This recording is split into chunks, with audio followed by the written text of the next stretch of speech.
I don't know if you're familiar with our show. I don't know what I'm doing. I really have no idea what I'm doing.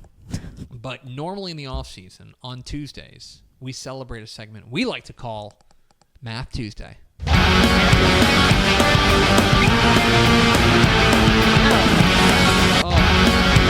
know we're going to replace it.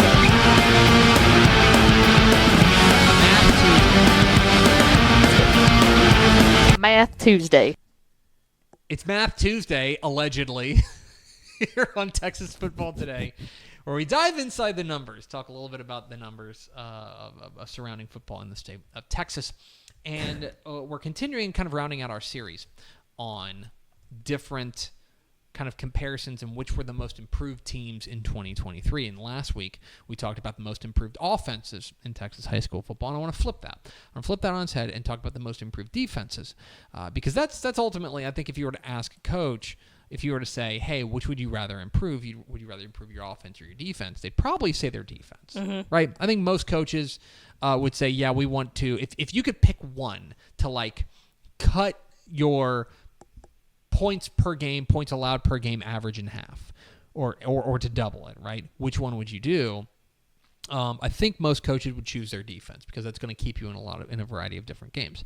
And so what I did was I basically just took the numbers and I took every team from across the state, the UIL teams, and came up with their points per game or points allowed per game average from 2023 and compared it to their points allowed per game average in 2022. And once again, because it's the statistics are kind of different, we kind of separated 11-man and 6-man. And so what I want to start with is the 11-man classification. I want to talk the most improved defenses in 11-man football in 2023. And when you take a look at this, we talked about this with Pickle and I talked about this when we talked about the offenses.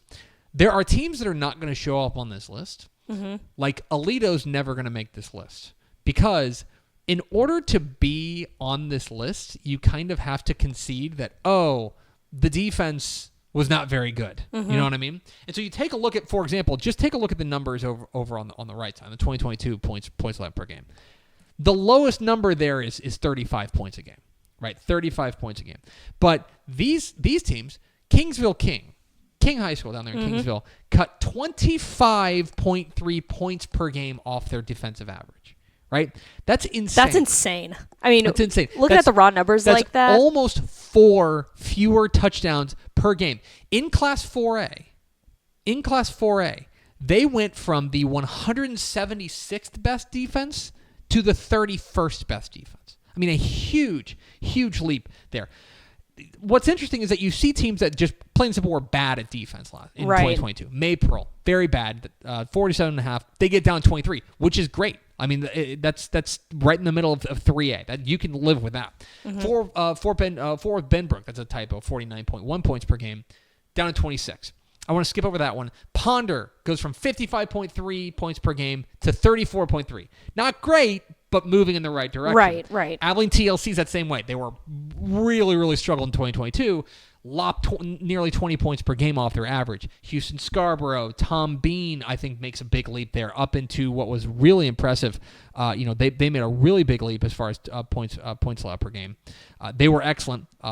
Teams like that, they made, Tom Bean jumped into to 33rd. And then you take a look at a team like Houston Wisdom. Houston Wisdom in 5A, they were the 192nd ranked defense in 2022. They're the 20th ranked defense in 2023. I mean, that's a really big leap for Wisdom. Round Rock Westwood kind of made a similar leap there in 6A, going from 197th to 29th. Really good.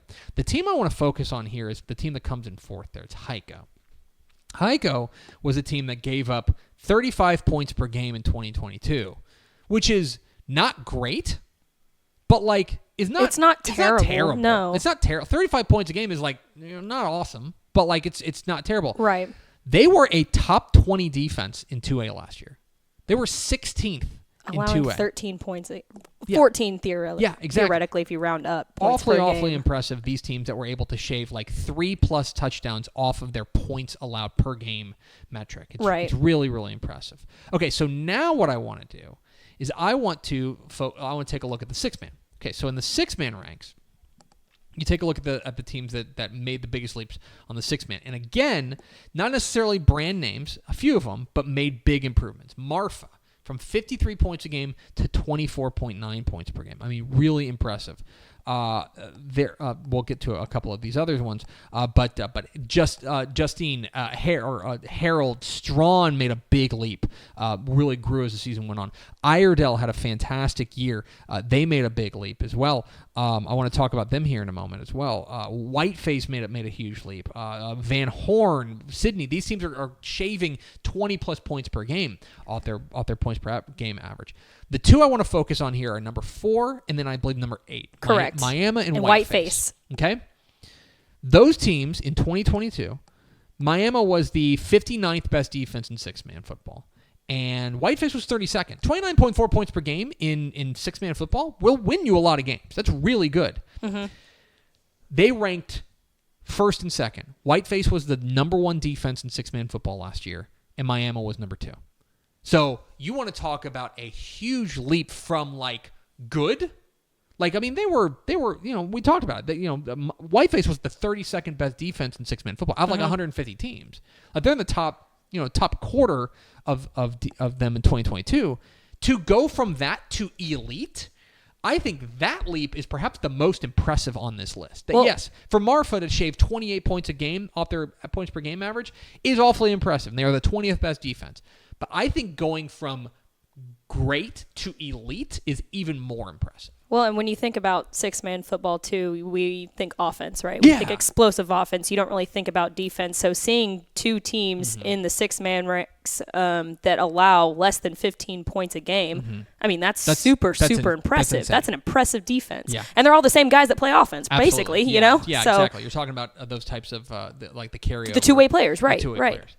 Okay, so now I want to move on, and I want to talk about compare them 2 years. I want to go 2021 versus 2023 and see the teams that have made the biggest leap there. In the 11-man ranks, Axtell, look at that number. In 2021, they're giving up 45 points a game, right? They're giving up 45 points a game was Axtell. They gave up 9.2 last year. Like 35-point improvement. 36, basically, point improvement. Waco University, which for a long time was one of the programs that struggled the most in Texas high school football, they have turned their fortunes around, and it's because of their defense. They've gone from basically a defense that can't stop a cold to one of the better defenses in Texas high school football. Odessa Compass made a big leap. That's a program that's still in its infancy, but they made a huge leap. Ira Ann went from a program that couldn't stop anything to a pretty darn good one. Tom Bean shaved off 32 points a game. New Diana out there in East Texas did fantastic stuff. Frost, Groveton, Austin Crockett kind of round out the top 10. Sunray, I want to focus on them for a moment. We pay a lot of attention to Sunray because of what they do on the offensive side. Because of Armando Luan. Yes. But do not overlook the strides they have made defensively.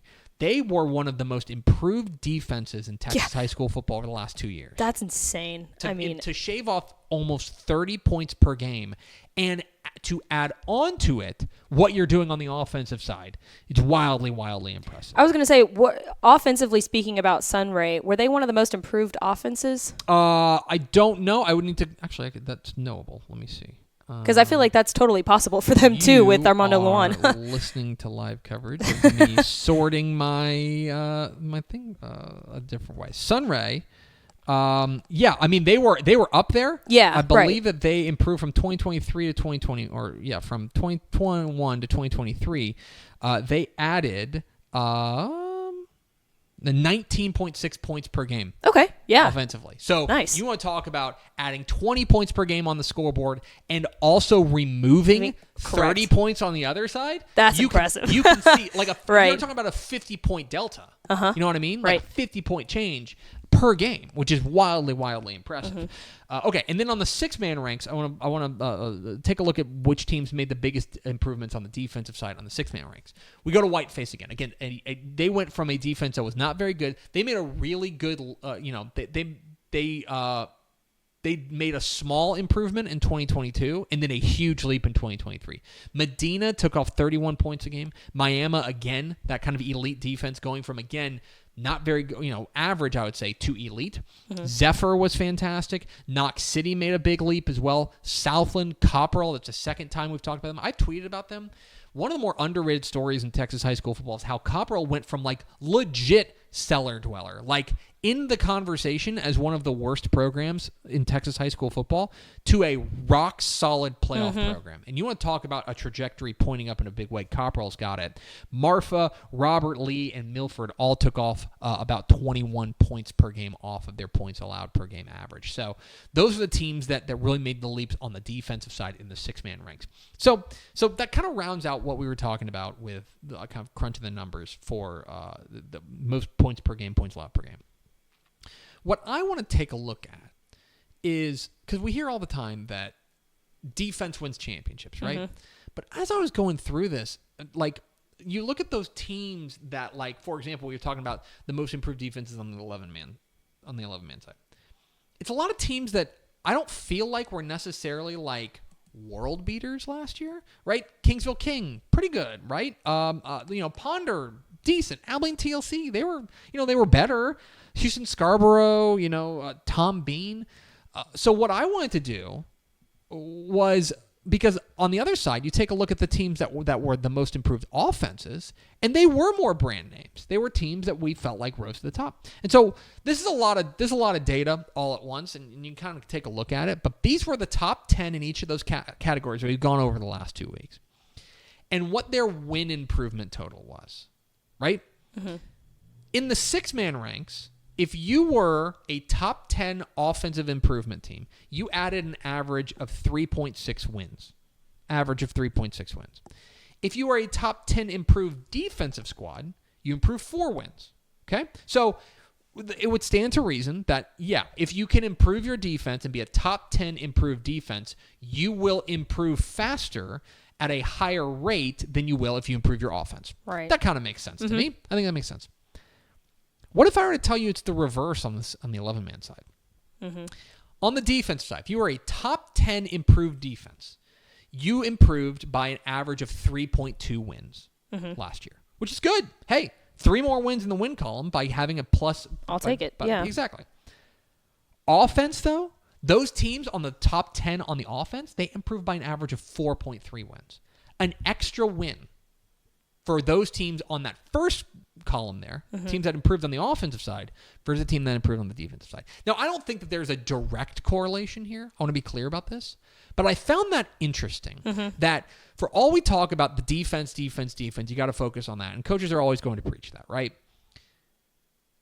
It does look like, at least in 2023, in the 11-man ranks, boosting your offense gave you a higher rate of return than boosting your defense. Right. Which is a little interesting to me because, we've heard all the time that if they can't score, they can't win, which is true.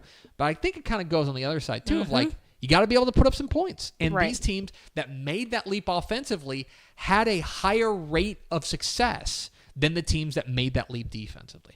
I just found that interesting. That's very interesting. I'm not saying to not focus on defense. Obviously, defense is important.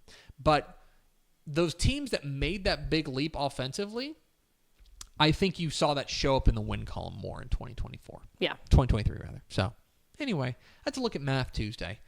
We taking a look at the most improved defenses in Texas high school football. Next week, I believe I'm going to take a look at who the most successful first-year head coaches were in 2023. We'll take a look at that next week on Math Tuesday. Math Tuesday. Thank you.